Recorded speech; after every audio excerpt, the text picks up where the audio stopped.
È stato appena emanato da parte dell'autorità sanitaria un provvedimento contumaciale per gli ospiti della struttura, a seguito di aver riscontrato delle positività tra gli ospiti. 5 migranti ospitati all'ex caserma Zanusso di Oderzo positivi al Covid e nella Marca torna l'incubo di un nuovo maxi focolaio come accaduto ad inizio estate alla Serena di Treviso.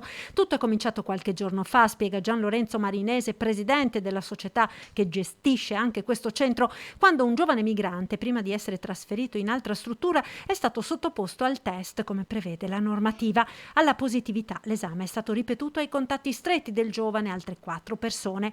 Risultato tutti positivi. Uno è ricoverato all'ospedale di Vittorio Veneto, gli altri 4 asintomatici sono in isolamento all'interno della caserma.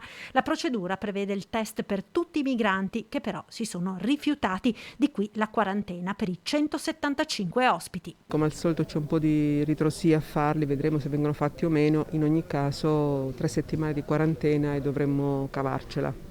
Intanto stamane davanti alla struttura di Piavon sono arrivate 2 camionette della polizia. Gli animi si sono riscaldati mentre è partita un'attività di mediazione per convincere i migranti a fare il tampone. Noi auspichiamo che i ragazzi consentano all'autorità sanitaria di fare il loro mestiere. In questo momento stanno consultandosi tra loro e si stanno spiegando quali sono le vere ragioni di fare il tampone, ovvero quello di individuare in via preventiva quali sono le positività e le negatività eventuali all'interno della struttura e così consentire di fare la divisione tra gli ospiti e permettere ai soggetti negativi di fare un percorso e ai positivi un altro. Questi ragazzi devono capire che come tutti devono sottoporsi ai tamponi e consentire lo screening per individuare questo virus. Ora si dovrà procedere con la verifica dei contatti dei migranti all'esterno della Zanusso. Molti di loro infatti lavorano soprattutto in questo periodo nelle aziende agricole per la vendemmia e questo spiega la reticenza a fare il tampone. Convinzione errata, visto che in questo modo restano tutti in quarantena per il periodo massimo. L'importante è usare le precauzioni, quindi io direi di